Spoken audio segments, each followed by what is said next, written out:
بسم الله الرحمن الرحيم. أهلا بحضراتكم.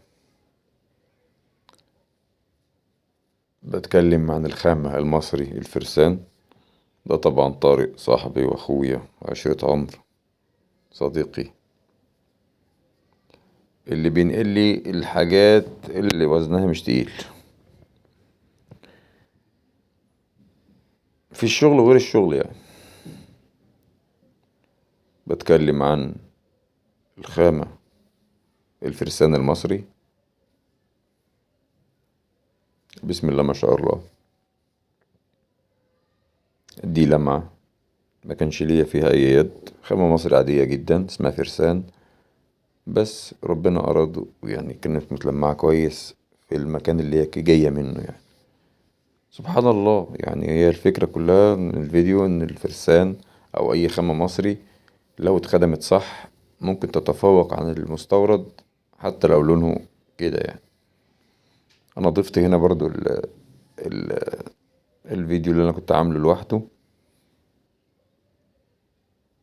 علشان اللمعة كانت باينة فيه برضو. ده كل قصدي من الفيديو، يعني إن الخامة المصري بجد تستاهل إن احنا نستعملها، حتى مش عشان الدولار أو جشع التجار أو لكن الجرانيت كله واحد، الجرانيت كله نفس الخامة، بل إن الجرانيت المصري يتفوق عنه. هو اللون بيبقى محدود شوية أو ممكن يكون ما بيعجبناش، مش كتير اللي بيعجبه اللون المصري، بس فعلا بجد الخامة بتاعتنا تبقى أحسن. لأن أنا بركز على التخانة، بحيث اللي يعمل حاجز مية ما يقولش إن حاجز المية كفاية. حاجز المية اللي بيخلي الحوض أمتن اللي هو التخانة اللي تحت الحبسة. كان طارق بيصورني ويكلمني طبعا، فكان بيخفف عني اللي أنا فيه يعني. الفكرة كلها إن اللي بجد عجبتني. ف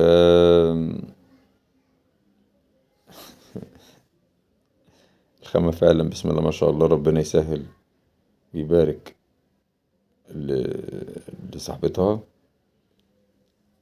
بنتي بعتبرها قد بنتي يعني، اتصلت عليا وقالت لي انا عايز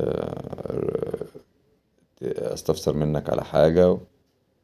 وسبحان الله يعني ربنا أراد وشاء ان انا بإذن الله اركب لها ايه الحتة دي.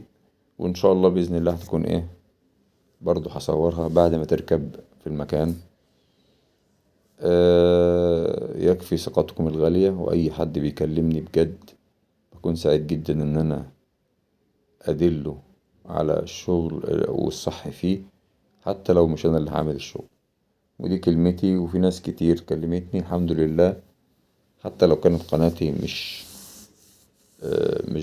بكمها يعني، مش بعدد المشتركين اللي فيها، بس يكفي ان انا ايه، الناس بتلمس الصدق مني. وعلى غرار الموضوع الصدق وكده، انا عملت فيديو. انا قلت قبل كده ان انا ليا محتوى على كواي، فعملت فيديو بتكلم فيه بصراحة عن الايه السلبيات الفظيعة اللي فيه. و7 دقايق مفيش مرضوش يخلوه يتحمل، مش عارف ليه. فانا هنزل الفيديو هنا، وابقى يعني ايه لو في حد عنده رأي يبقى يقوله، واعرف المشكلة منين، مش ما بيتحملش ليه على كواي يعني.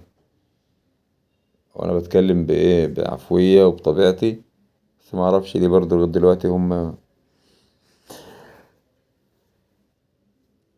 مرضوش ان الفيديو يتحمل. نرجع لموضوعنا. الجرانيت بأنواعه الكتير المصري بجد بتبقى ألوانه مش تقليدية أوي. أنا مش بغير رأيي ولا حاجة، بس أنا عارف متأكد إن الجرانيت كله واحد. ودي طبعا لا تخفى على أحد. حاجز المية معمول أهو، محمد أبو الحمايل حبيبي وأخويا بيحب يعمل حاجز المية، وأنا بعرفه برضه إن أنا بعمله أنا كمان أهو، بس بالطلب. مش بحب يكون موجود لأنه بيقفل إمكانياتي في إن أخلي حرف الرخامة معمول بشكل أو بآخر بشكل تاني يعني.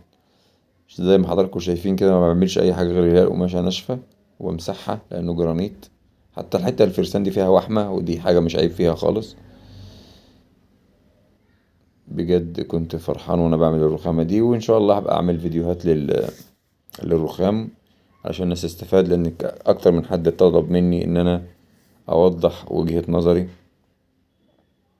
من منظوري انا.